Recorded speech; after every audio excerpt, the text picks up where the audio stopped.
2024 Transition Webinar Series hosted by the Nassau BOCES Department of Special Education. We thank the Nassau BOCES Board of Education for supporting this initiative. My name is Kelly Fenley, and I'm the Assistant Principal of Iris Wilson High School. Thank you for joining us. The purpose of these webinars is to provide information that is important for families when students are preparing to leave school and enter adulthood. This webinar will run about 1 hour. If you have a question during the presentation, we invite you to type your question into the Q&A box located at the bottom of your screen. Questions will be addressed following the presentation as time allows. If your question is of personal nature, feel free to leave your contact information, and tonight's presenter will contact you individually. Tonight's webinar is on the topic of college planning, services for students with disabilities. With the consent of our speakers, this event will be recorded and posted on the Nassau BOCES website. Our speakers tonight are Nicole Darsa of Student Access Services at Hofstra University, and Gina Esposito-Sales and Catherine Lewis of the Center for Students with Disabilities at Nassau Community College. Tonight, our speakers will review how students entering college may access accommodations there and will highlight issues that may affect the decision to do so, as well as other aspects of college life. It is my pleasure that I introduce you to Ms. Darsa, Ms. Esposito-Sales, and Ms. Lewis. Hi, good evening, everyone. Thank you, Kathy. Kathy's getting us started with our PowerPoint for this evening. Our contact information is there on the page, on the screen for you. Catherine Lewis, me, Gina Sales, and Nicole Darsa from Hofstra University. We'll start with our first slide regarding the differences between high school and college. So tonight you have 3 counselors from disability service offices at the college level. A big thing that we see when students come to our colleges is that the difference between high school special education and college classes is sometimes a shock for students and for families.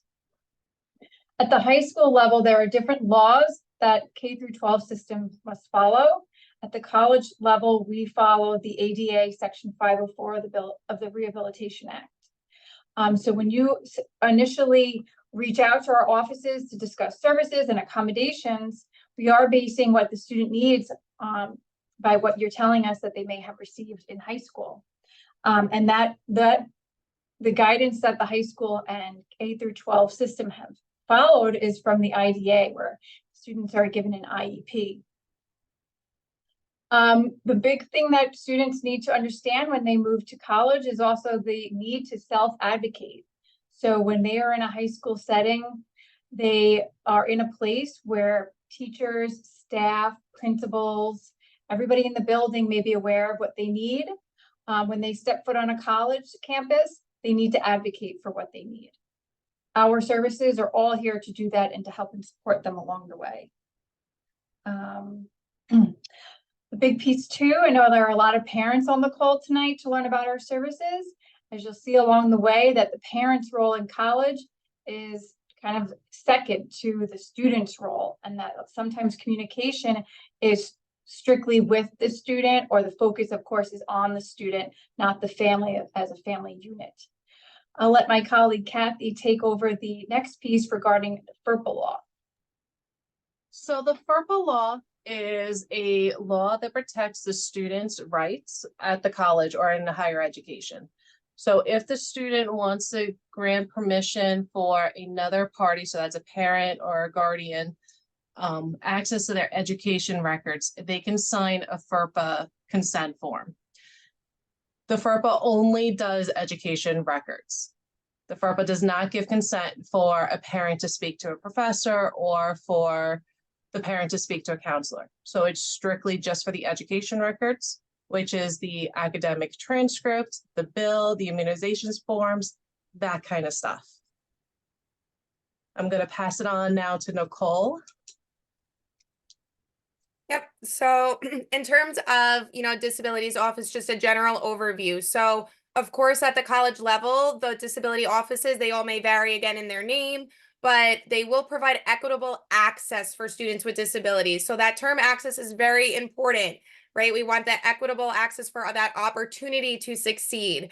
All of our students, registered with a disability or not, have that opportunity to succeed, and also, that they may fail. And again, it's our goal to work with students to give them all of the resources and accommodations that are reasonable at the college level to support them and hopefully, bring them to that success in college.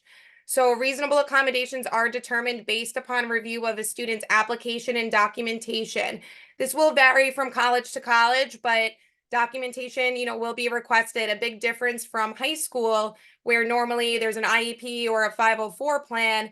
At the college level, the documentation requirement will typically be a psychoed for, a learning disability or like a neuropsych, or it could be like a letter from a doctor or a treating professional for maybe something chronic medical or mental health related.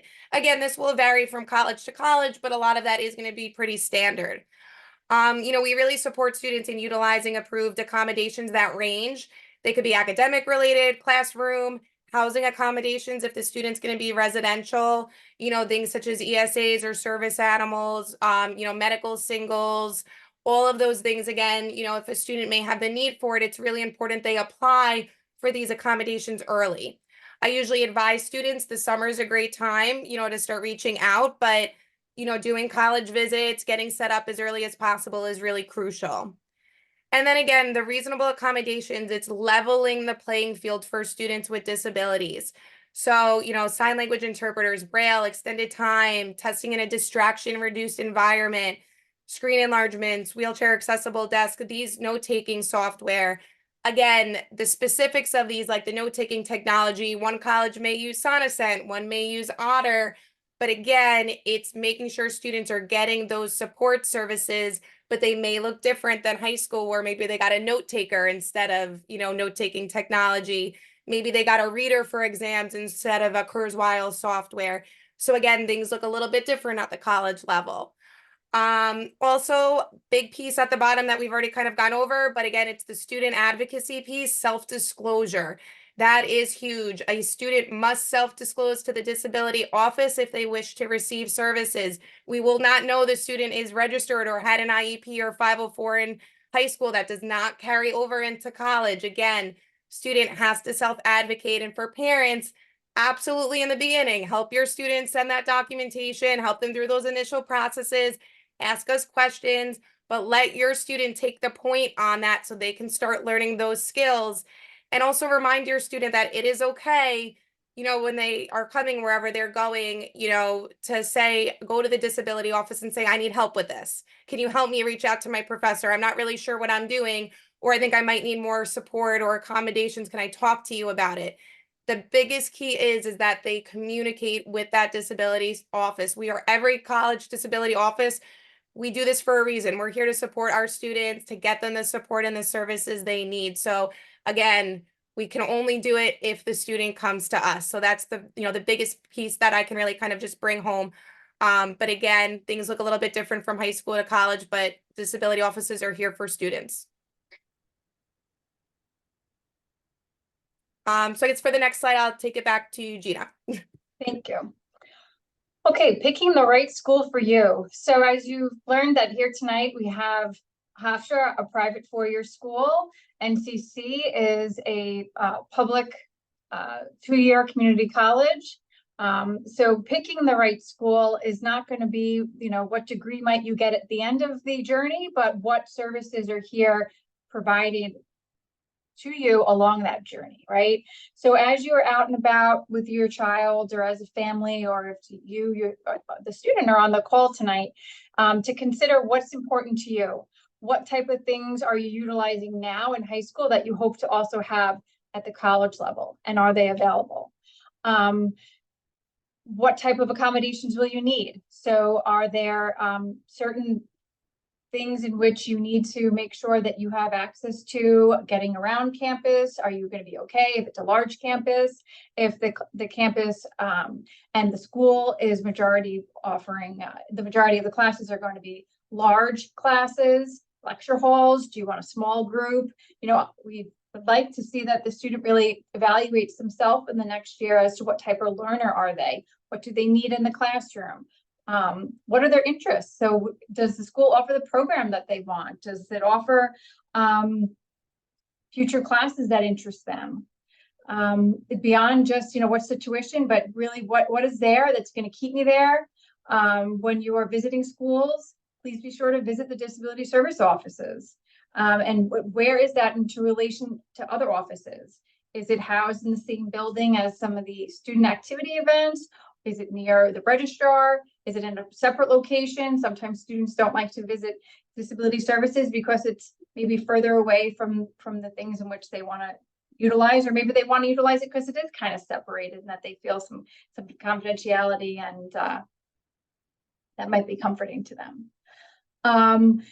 Technology lab. I mean, as Nicole mentioned before, and I think Kathy did as well, about the technology that schools may be using for everything from online learning systems to even how you get your accommodations. So a lot of our schools are using different type of services that build technology into getting the things that you need. Am I going to have a reader when I take an exam? You may. Is that going to be a computerized reader? Is it going to be a one-on-one reader? Or can I get a note taker like I had in high school? Is that going to be a person taking notes for me, or software? Those are things too to try to discuss when you are exploring schools and options out there. And another important piece of the last bullet there is about counseling services. So right now, students may have in their IEP that they get weekly counseling, maybe individual and group counseling. When you transition to college, those services are not going to be carried over to the college. Those things may be things that you have to either seek out on your own off campus, or utilize maybe the psychological counseling center, again, where the student is advocating and disclosing on their own to those centers that they need some help and support. Yeah. I think we're on to the next one now. Kathy, I'll let you take on that next one. Great, thank you. So the considerations for selecting the correct college for you is the affordability. So how much does it cost? Is there any scholarships for entering the school? Does the school continue to provide scholarships throughout your stay? Unless you have a money tree in the backyard, you might not worry about that. I don't. I had to worry about that when I went to college. So that's a huge impact to take a look at it, because it's a financial investment. What majors do the college have? You want to make sure you're going to that school because you want to get a degree at the end of your stay. So you want to make sure that they have the major for you. Do they have minors? Do they have majors? What is it that you're looking for the career path? Campus safety. You know, is it a big school? Is it a small school? How safe is it? And a lot of the times on the campus safety reports are generally always on the college websites. Housing options. If you're a commuter school, or if you want a dorm or somewhere that you could stay nearby, that's something to take a look at. What type of clubs or campus life is happening on the campus? The location, if it's a very high populated area where there's food or shopping right near the campus, or you have to drive 30 minutes to get to the closest shopping center. You know, that could be very important, especially if you're dorming. Transportation, how are you going to get to and from campus? Can you park on campus? Is there buses that get onto campus? If you're using Able Ride, you want to take a look at that to make sure Able Ride gets there. The size of the school, and even the class size. You know, that's also important. Some classes can range from about 17 students, and then there's certain colleges that will have huge lecture halls with over 100 students. So that's something also very important to take a look at. What other resources are available? And you also want to look at if the school charges to use those resources. What type of classes are happening? You know, COVID did a lot of things. It made Zoom options a lot more frequent. So you might realize that Zoom's good for certain classes for you, but not so good at others. So you want to take a look at the class options that are available for you. Is there any work study or campus job opportunities, which is a huge benefit for students, especially for building their resumes, and also to get a little extra money in the pocket? Is there study abroad opportunities? So can you study overseas, which is a great opportunity for students? And you know, you can actually go onto the campus and speak to current students. College students are honest. They will tell you how they feel about the school, whether they like it, what they don't like about it. So you can talk to current students.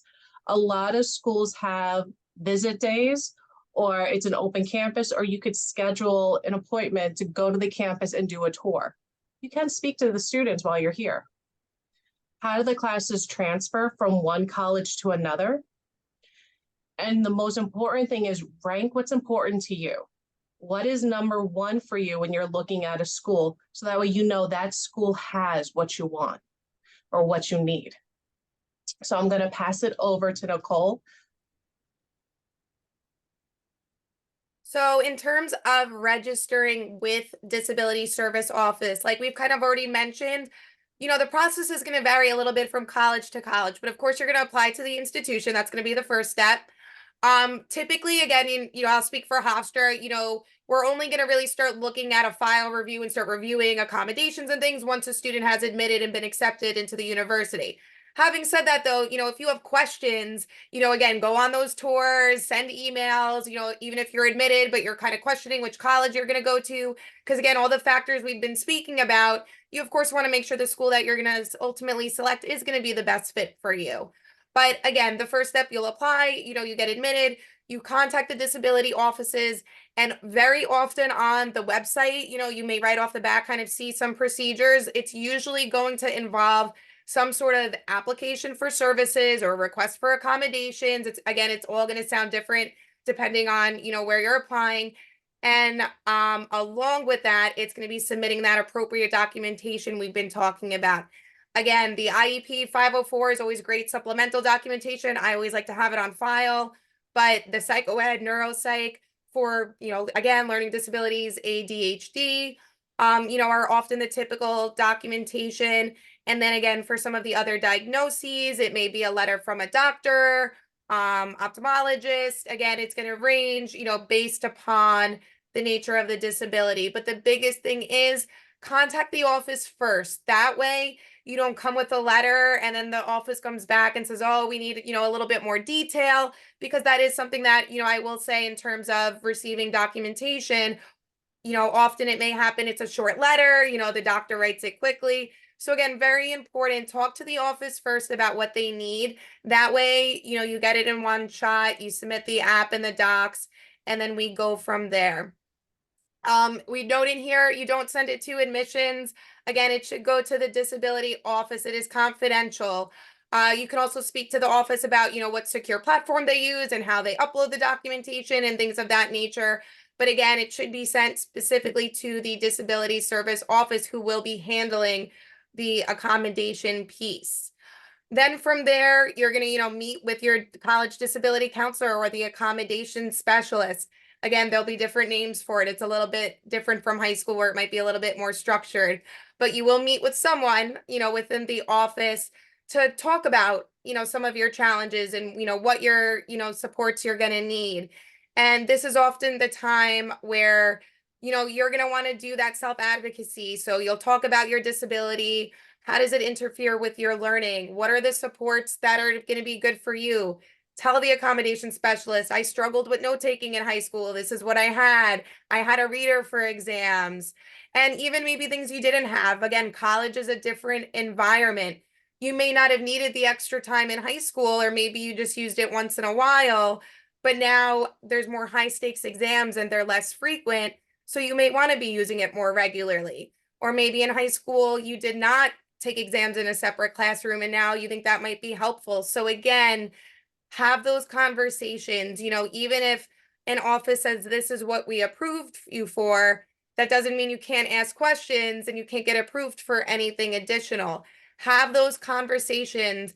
And for students, you know, an advice I really give is review your evaluation or documentation, understand your diagnosis or diagnoses. And if you have questions, ask. Again, you know, that's what, you know, we're here for. And, you know, disability services, you know, we want you to understand yourself as a learner. What are your academic strengths? Where are you having difficulty or problems? What accommodation supports do you need? And what services have you had in the past? What was helpful? What did you wish you had maybe that you didn't in high school? How can you manage your time? You know, executive functioning, time management. Those are pieces that are very different at the college level. So again, you know, one thing I encourage, every college is a little bit different, but for the most part, you know, it's good to register early, but that doesn't mean, you know, mid-semester comes and you can't still register, you can't still go to the disability office for support. If you need help, come. And again, we always want you to come early, but if you kind of decide you kind of want to, you know, see how it starts and not disclose, again, that is a student's choice. But just know that we're always here. And, you know, if you got those supports in high school, you're entitled to them in college. And again, it may look a little different. Documentation might vary, but, you know, we're here to support you. And, you know, I also just want to add with this, you know, a lot of students, you know, learning disabilities, ADHD, of course, we support students across the board in those areas, but there's a lot of other, you know, disabilities. And again, dual diagnoses, physical, chronic medical, mental health. We are here for all of that. We are here to support students and we have so many resources. So again, while it is different from college to college, we are here to support students. So don't be afraid to come talk to us. There's no stupid questions. Come see us. You know, that is what we are here for. So when you register with disability offices, ask questions, self-disclose early if you're comfortable doing so, but also remember it's never too late, you know, if you decide later on.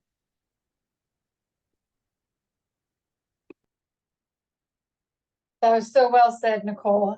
I just want to add to her point about planning ahead as best you can when, you know, it does take a level of being comfortable. You know, some students, soon as they apply, they're right here. Here's my paperwork. I want to get moving. Who's my counselor? Others may wait until the first round of exams and realize that they need help and support.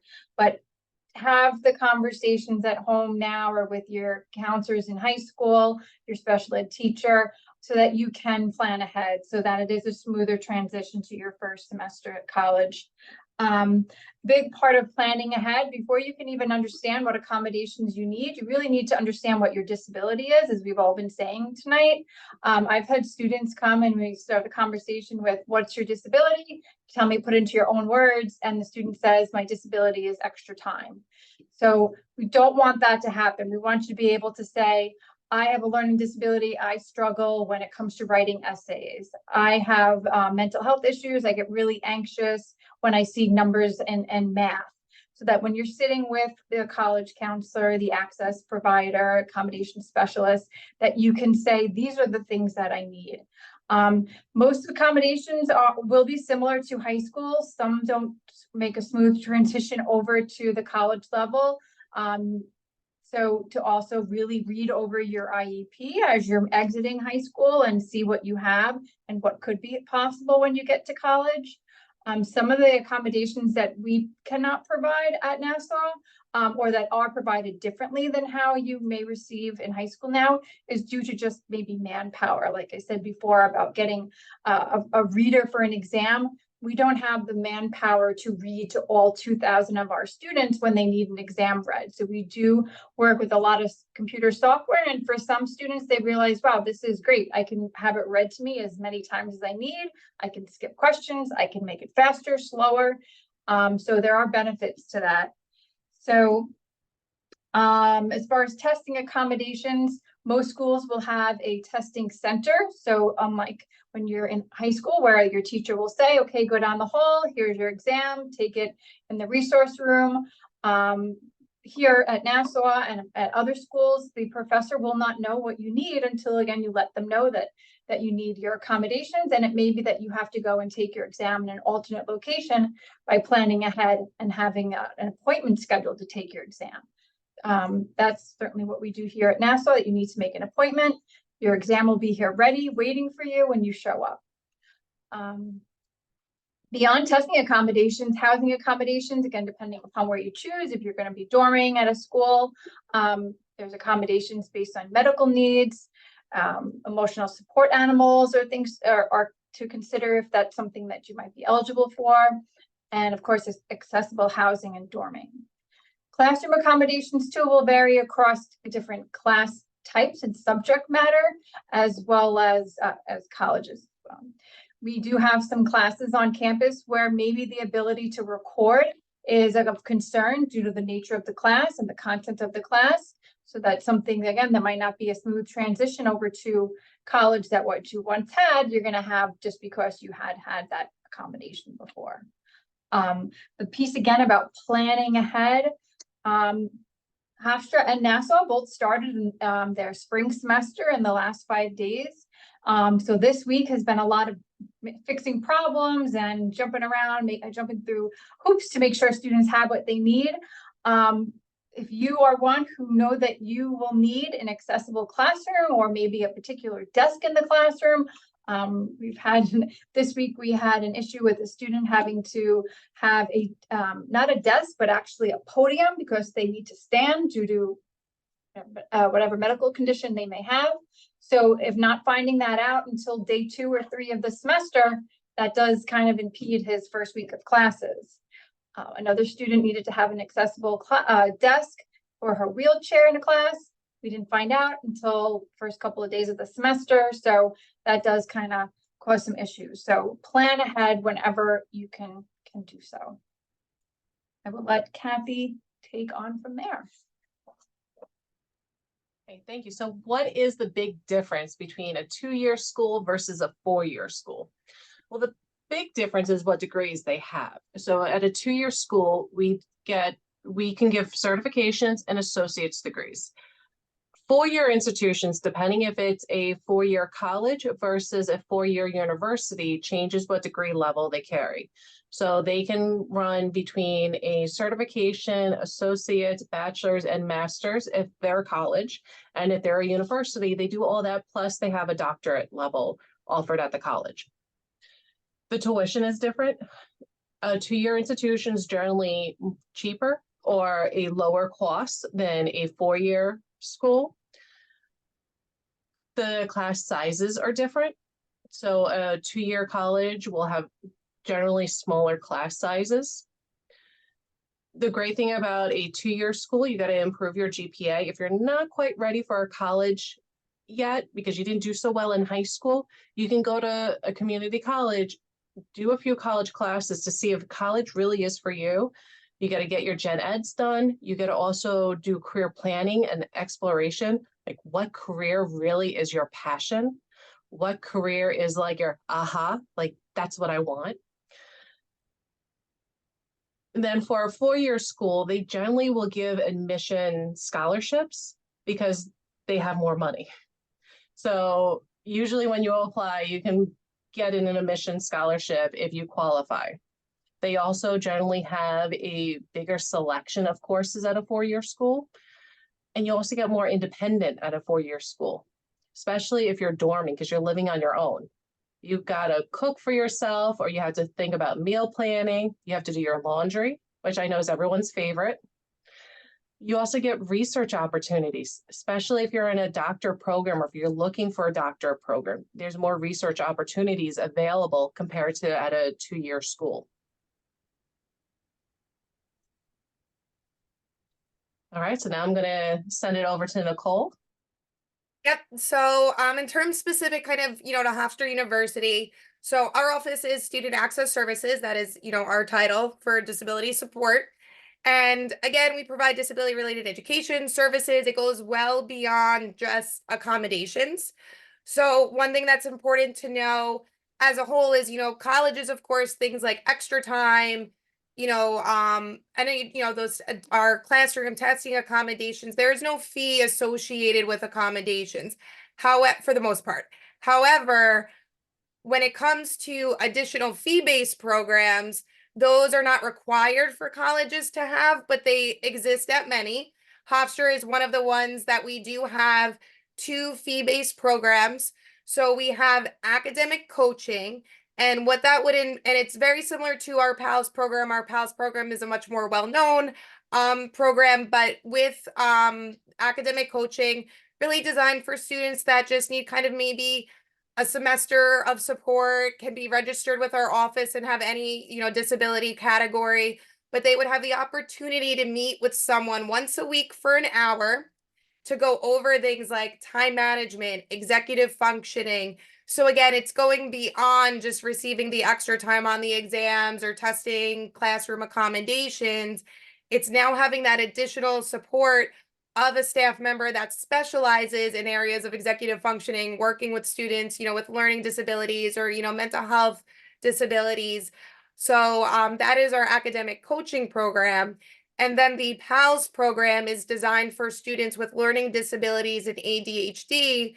It also involves working with a learning specialist, once a week, but it is a comprehensive 4-year program or more, because we know it doesn't always take 4 years to graduate. And with that program, we have, in addition to the once a week weekly meetings, we have like office hours designed just for PALS students to be able to drop in some additional times if they have questions, concerns. And again, things like the learning strategies, executive functioning, getting adjusted to who the advisor is, how, connecting to Career Center, all of those resources are pieces of the program. There is also an application piece to the PALS program. So students do have to first be admitted into Hofstra, and then they interview with a learning specialist based on their needs, their supports in high school, to see if we believe it would be a good fit for the student, and also for the student to see if it's a good fit for for them based on their needs. And again, we've talked about cost of college, and of course Hofstra is, a private institution, and the PALS fee is an additional fee on top of that. So again, it is a big commitment. So we take a lot of time in the process of applying and speaking, with our PALS students and applicants, because we do want to make sure it is a good fit.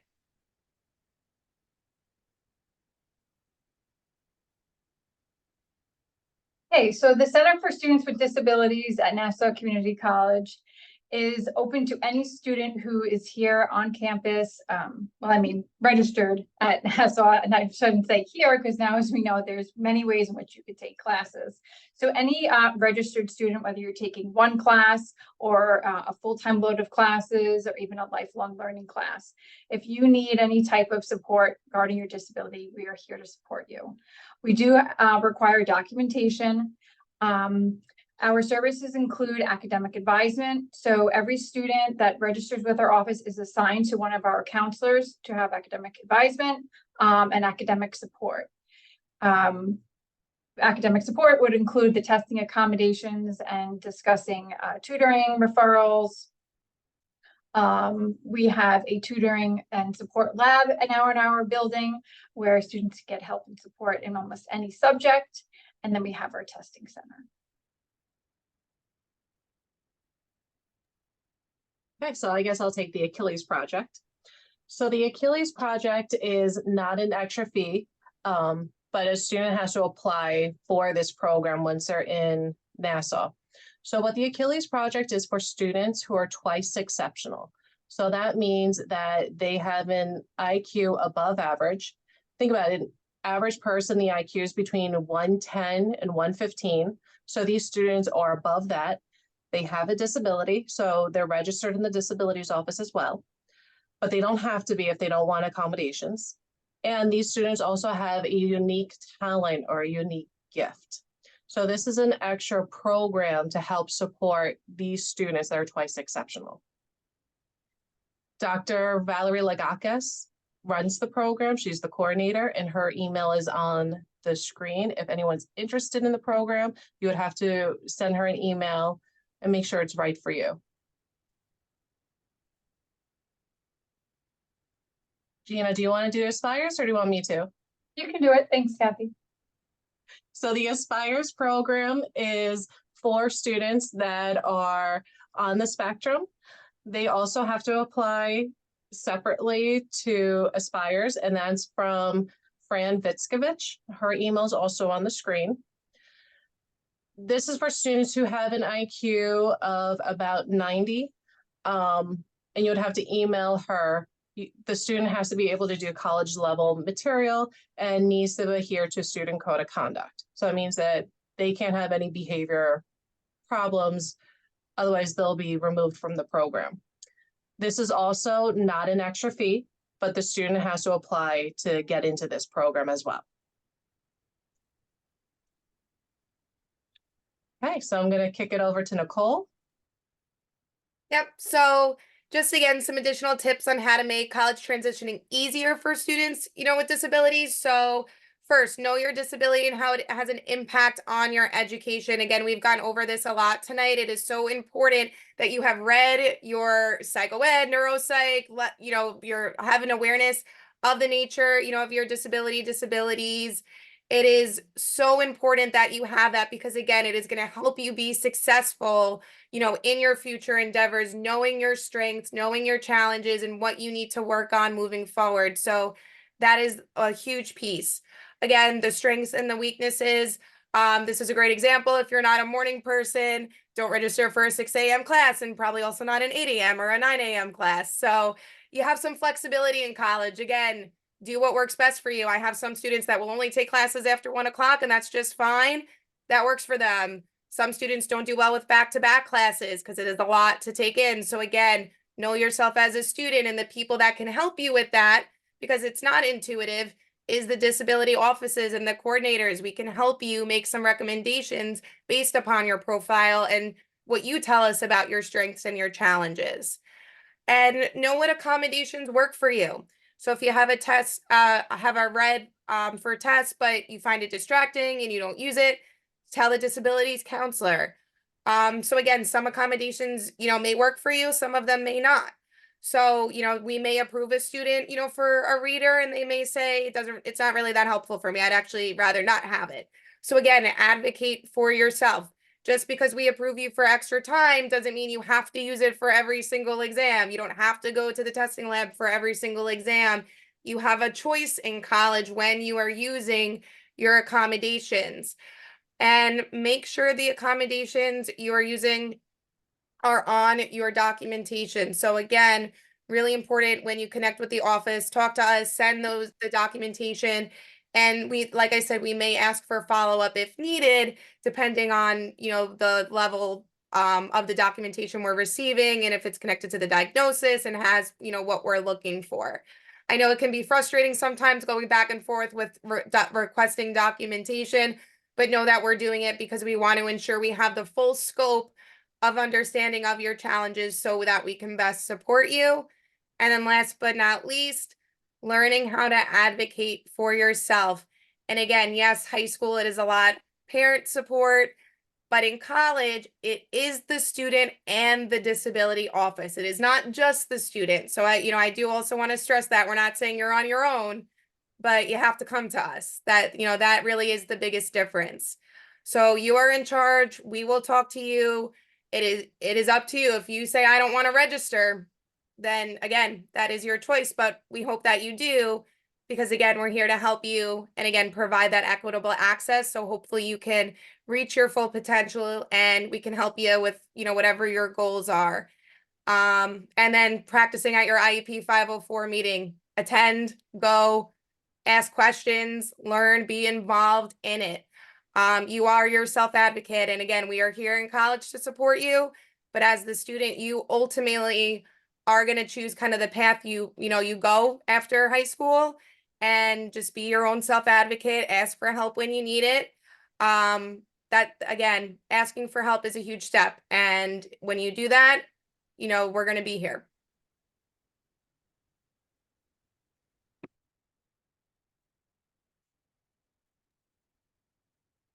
So that student on the screen in the wheelchair, actually, it used to be one of an NCC students. He graduated here and he transferred to Hofstra and he got his bachelor's there and graduated also.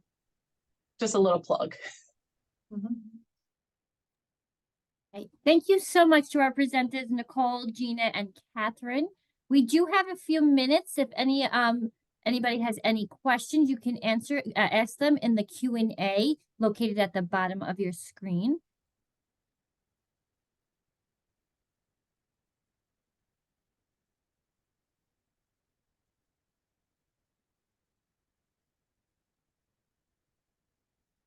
And no questions?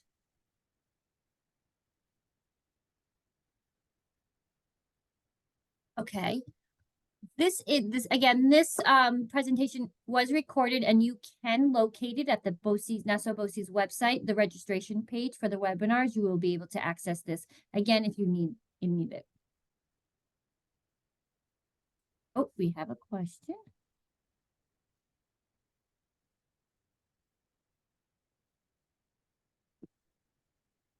Again, if you want this PowerPoint, it will be at on the Nassau BOCES website under the webinar registration. We have another question. My son has ADHD. He's been doing much. Oh, sorry.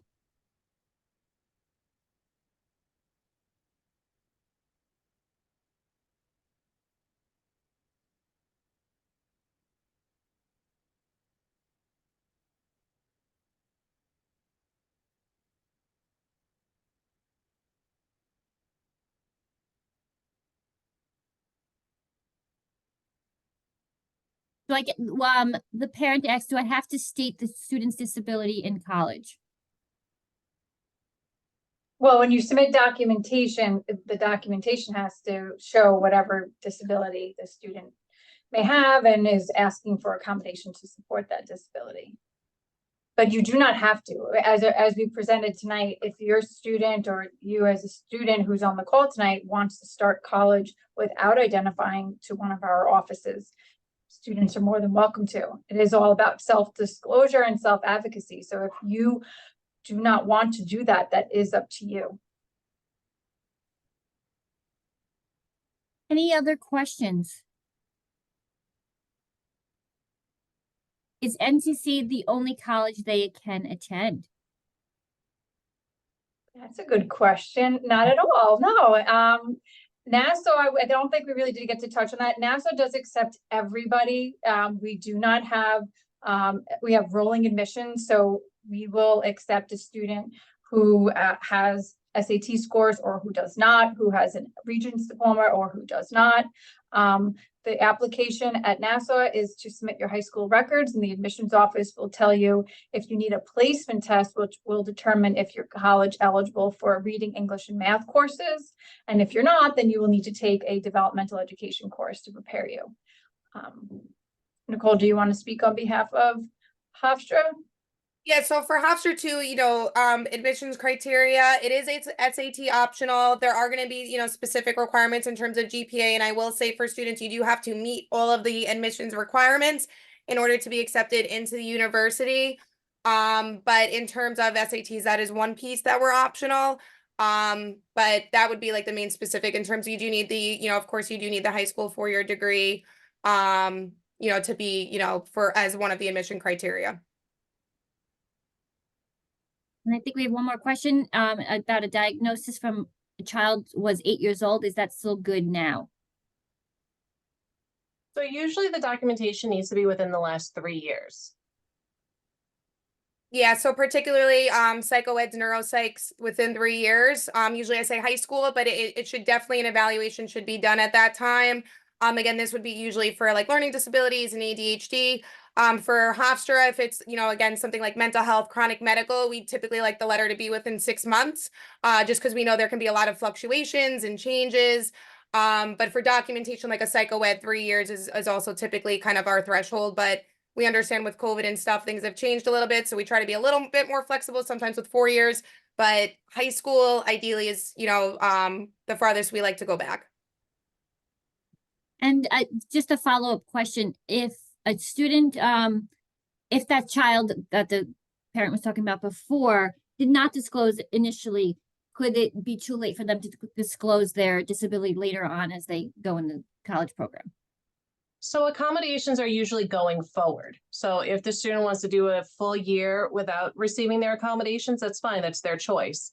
They can't say they would have done better and then go backwards with those accommodations. They will, let me do the first 2 tests over. So it's going forward. So a student can do like a semester or a year, or even a week without the accommodations if that's their choice. But it's whenever they get the accommodations going forward. Yeah, and just to add on that, so yeah, accommodations, they can't be retroactive. So even for a registered student, if they choose, I don't want to use my extra time for that exam, again, that is their choice. So it's really important. I always kind of use the basis of use it just in case, have it there if you're not sure. But that is an important piece to know that it's not retroactive. Any other questions?